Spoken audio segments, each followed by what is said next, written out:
Has dicho la concepción chamánica de la existencia.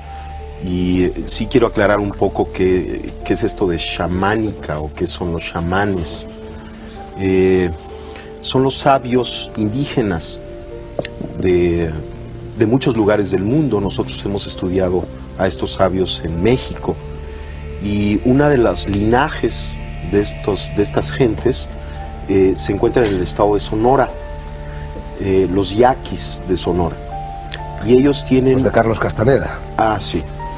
Y ellos tienen una concepción acerca de cómo se crea la percepción.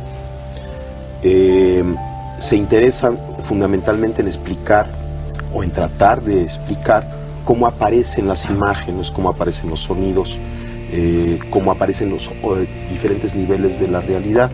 Entonces, en este sentido, la teoría sintérgica tiene relación con esta concepción chamánica, pero no surge de ella, está relacionada, porque esta teoría también es un intento teórico para tratar de explicar cómo se crea la percepción. Pero la nomenclatura que utiliza es diferente a la que utilizan los chamanes, aunque las conclusiones son muy similares. La teoría sintérgica afirma que existe una organización básica del espacio. Esta organización básica sería como una matriz, un enrejado, una celosía, cuyo estado fundamental es de total coherencia y simetría. En esto está de acuerdo también la física contemporánea. Cualquier modificación en esta matriz fundamental del espacio, un instrumento físico la detecta como una partícula elemental.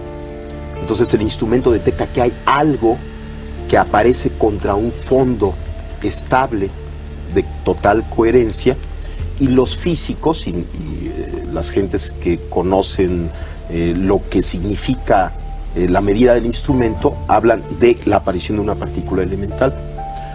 La idea es que las distorsiones de la latiz, sobre todo las distorsiones complejas, son lo que podemos denominar objetos. La teoría sintérgica afirma que el cerebro humano es capaz de distorsionar la estructura de la latiz en la forma más compleja conocida en el universo. Y esta distorsión compleja de la latiz constituye la realidad perceptual. De tal forma que cada una de las actividades neuronales constituye una microdistorsión de la latiz. Y puesto que el cerebro humano contiene alrededor de entre 10.000 y 12.000 millones de elementos neuronales, cada microdistorsión, cada alteración de esta estructura básica del espacio interactúa entre sí, formando una macrodistorsión compleja, a la que la teoría le llama el campo neuronal. De tal forma que la hipótesis fundamental de la teoría sintérgica es que la percepción surge como resultado de la interacción del campo neuronal con la latiz del espacio. Existen diferentes niveles de interacción entre el campo neuronal y la latiz, y cada uno de estos niveles constituye o se asocia o se percibe como un nivel diferente de conciencia. Por ejemplo, existe la conciencia auditiva, la conciencia visual, son diferentes tipos de conciencias, y la teoría afirma que cada una de ellas está relacionada con los parámetros de esta interacción entre el campo neuronal y la latiz. Bueno, primero, no entiendo por qué alguien se toma el atributo de juzgar el entendimiento de los otros. O sea, es muy extraño. En segundo lugar, en toda creación de una teoría, para el creador de la teoría, la experiencia de la creación es un evento extraordinariamente interesante. Cuando la teoría se crea y se da como resultado final, el oyente de la teoría puede considerarla como producto de una intelectualización ajena a la experiencia. Pero toda creación de una teoría, cuando esta teoría es profunda, proviene de la experiencia. Por ejemplo, yo mencioné estos sabios indígenas que están interesados en explicar la percepción. Ellos tienen una teoría de la percepción, Pero esta teoría de la percepción surge de su experiencia. Ellos perciben el mundo en cierta forma que es distinta a la percepción que tiene otro tipo de gente por haber nacido en otra cultura, simplemente por esto. Y entonces a partir de esta percepción crean una concepción. Lo interesante de la concepción y de todo intento específico por tratar de entender la percepción es que de alguna manera el intento de entender la percepción nos pone en el fundamento de cualquier realidad. En nuestra época, uno de los grandes peligros y uno de los grandes dolores que estamos viviendo es la pérdida del significado y la dispersión. O sea, nos encontramos muchas veces con gentes que realmente no tienen mucha idea ni de quién son, ni tienen algo que les ayude a entenderse y a llegar a su centro, a una unificación, a sí mismos. Entonces, el intento, por ejemplo, de explicar la percepción es un intento de lograr esta unificación, porque estaremos en la base de la creación de cualquier realidad, y entendiendo cómo se crea la realidad nos ayuda a unificarnos. Entonces no es un intelectualismo, sobre todo en el proceso de creación, porque la teoría fina, la teoría profunda, siempre surge de la experiencia. Yo quisiera dar dos consejos, pero antes algo muy interesante. Salvador y yo fuimos testigos de un evento extraordinario.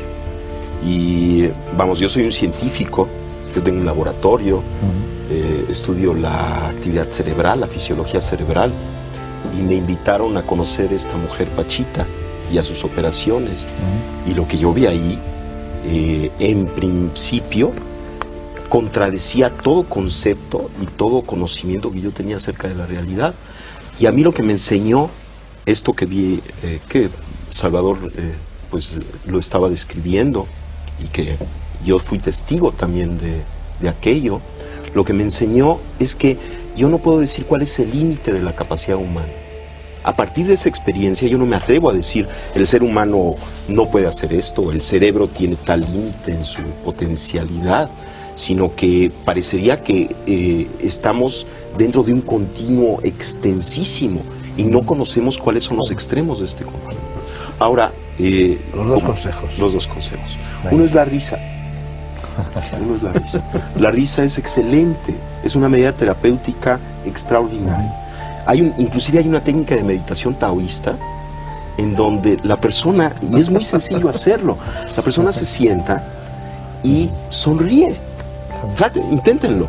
Sonríe con los ojos y la boca. O sea, realmente suba las comisuras de los labios. Y se coloca en esta situación, inmediatamente hay una serie de mensajes que recibe nuestro cuerpo, que recibe nuestro cerebro. En primer lugar, todo está bien. Hay secreciones hormonales dadas por el cambio de fisonomía que producen un mejoramiento extraordinario de todos los sistemas fisiológicos. Ese es uno de los consejos, reírse. Mientras más nos riamos, mientras más nos demos buenas señales a nosotros mismos, vamos a estar más sanos. Y el segundo es la observación, que quizá en combinación con la risa pueda ser una medida terapéutica excelente. Somos capaces de observar inclusive aquello que pensamos que no se puede observar. Por ejemplo, en principio pensamos que no podemos observar nuestra actividad cerebral, y sin embargo hay una técnica budista, el Vipassana, que enseña a una persona que la practica a observar su propia actividad cerebral. Y esta es una experiencia, sobre todo para un neurofisiólogo, extraordinaria, ¿no? El darse cuenta de que tiene un mecanismo de observación que le permite, por ejemplo, ver su propio cerebro. No solamente su propio cerebro, su actividad glandular, que le permite sentir su cuerpo parte por parte hasta lograr tener una imagen corporal unificada. Y lo que sabemos, y a partir de estas técnicas, es que el hecho de observar, por ejemplo, un tejido enfermo, un dolor, y observarlo con ecuanimidad, con calma, tiene un efecto de sanación. Entonces este es el segundo consejo.